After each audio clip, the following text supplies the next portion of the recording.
Pour pouvoir s'exprimer correctement en français, il faut maîtriser les temps du conditionnel, puisque ce sont des temps qu'on utilise finalement assez souvent, même si on les confond parfois avec d'autres temps ou d'autres modes. Alors tout d'abord, pour préciser la définition de ce qu'est le conditionnel et ce que sont les temps du conditionnel, je vous rappelle que le conditionnel, c'est un mode, au même titre que l'indicatif, le subjonctif ou l'impératif.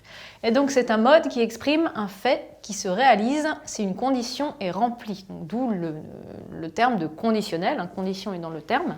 Ça veut dire que face au verbe conditionnel, on exprime un léger doute, puisqu'on ne sait pas si le fait s'est déjà produit ou pas, et on suspend sa réalisation à une condition qui va être remplie ou pas remplie. Alors c'est une phrase un peu compliquée, mais vous allez mieux comprendre ensuite.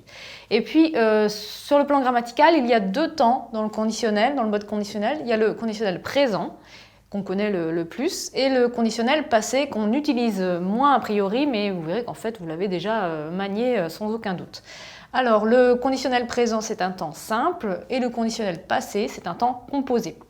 Alors maintenant, pour ce qui est de la conjugaison, je vais vous rappeler de quelle manière on forme le conditionnel présent et le conditionnel passé. Alors le conditionnel présent, on emprunte le radical, vous savez, le début en fait du verbe conjugué, au verbe qu'on doit conjuguer au futur de l'indicatif. Donc on va prendre l'exemple ici d'un verbe du premier groupe qui est chanter, c'est un exemple assez facile. Chanter au futur de l'indicatif, si on prend le je, ça va faire je chanterai, sans le s à la fin. On dit normalement plutôt chanterai, même si dans l'usage à l'oral souvent on dit chanterait, mais c'est fait qu'on le confond parfois avec l'imparfait de l'indicatif. Bref, on prend je chanterai. Et on va enlever la terminaison propre au futur de l'indicatif. Donc ça c'est le AI pour ici je chanterai. Ce qui nous donne seulement chanter. Alors vous remarquez que là, on a l'impression d'avoir l'infinitif du verbe chanter.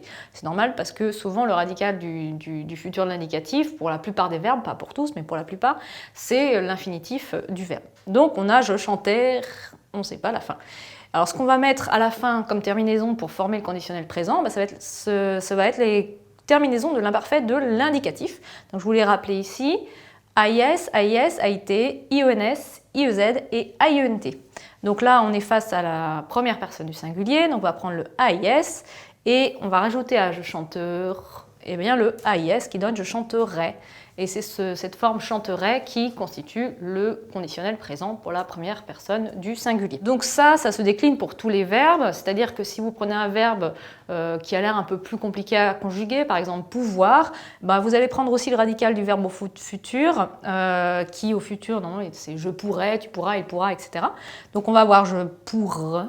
On n'aura pas le AI, on enlève le AI de la terminaison du futur et on va rajouter la terminaison de l'imparfait de l'indicatif, je pourrais, AIS. Ce qui souvent pêche dans vos copies, ou dans vos écrits en général, c'est que vous oubliez le S et du coup on confond le futur de l'indicatif avec le conditionnel présent. Donc posez-vous la question quand vous écrivez, est-ce que je suis en train d'affirmer quelque chose de manière certaine sur le futur, auquel cas vous mettez AI quand vous dites je, ou est-ce que je suis en train de donner une information qui est soumise à une condition qui n'est pas sûre, qui est incertaine, qui est douteuse, auquel cas vous mettez un S à la fin pour bien montrer que c'est du conditionnel présent.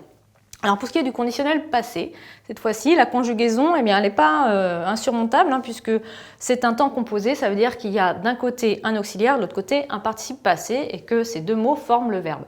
Alors l'auxiliaire, vous savez, c'est souvent avoir ou être, c'est même tout le temps avoir ou être en fait, et vous allez en fonction des verbes devoir choisir soit avoir soit être, et vous allez le mettre au conditionnel présent. Donc là pour chanter, c'est l'auxiliaire avoir, j'ai chanté, tu as chanté, ça c'est au passé composé.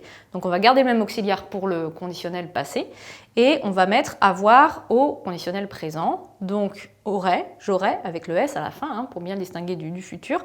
Et puis on va rajouter le participe passé, donc là le participe passé de chanter, c'est chanter avec un et pas ER. Donc j'aurais chanté, c'est le participe passé pour la première personne du singulier du verbe chanter. Alors maintenant, comment est-ce qu'on emploie le conditionnel, le mode conditionnel? Et c'est d'autant que sont le présent et le passé. Eh bien, comme je vous l'ai indiqué, le plus souvent, le conditionnel, il exprime le doute, le souhait, le regret, tout ce qui est un petit peu incertain, comme ça, suspendu à une condition. Le doute, parce que quand on doute de quelque chose, c'est souvent que si un fait se produit, l'autre pourra en découler, et donc on n'est pas sûr que la condition soit remplie, donc on n'est pas sûr que le fait se réalise. Le souhait, ça vous l'utilisez souvent le conditionnel pour exprimer le souhait, quand vous dites j'aimerais bien, je souhaiterais. Dans ces cas-là, n'oubliez pas de mettre le S à la fin de aimerait ou souhaiterait, car là vous utilisez un conditionnel présent. Et puis le regret, souvent on utilise le conditionnel passé pour exprimer le regret, puisque souvent on s'exprime sur quelque chose qui n'a pas eu lieu, dont la condition n'a pas été remplie, et on peut dire j'aurais aimé, j'aurais souhaité, auquel cas vous mettez bien le S à aurait, parce que là aussi ce sera du conditionnel et non pas du futur. Et puis une autre valeur que peut avoir le conditionnel, il peut aussi avoir une valeur de futur dans le passé, futur du passé. Ça veut dire quoi? Ça veut dire que quand vous avez un récit au passé, avec de l'imparfait, du passé simple, et que dans ce récit, il y a un fait qui va peut-être se produire dans le temps à venir, alors c'est pas forcément le présent, c'est pas le futur d'aujourd'hui, c'est le futur tel qu'on le considérait autrefois ou dans une histoire parallèle, et bien là on va utiliser le présent du conditionnel, le passé pardon. Enfin, ça dépend en fait. Je vais vous dire là un exemple de présent, puis après un exemple de passé.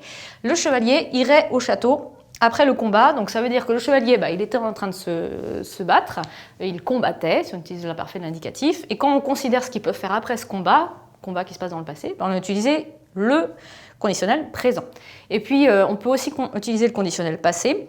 Le chevalier se serait rendu au château après le combat pour dire que c'était un futur qu'il avait imaginé, mais finalement qui ne s'est pas réalisé.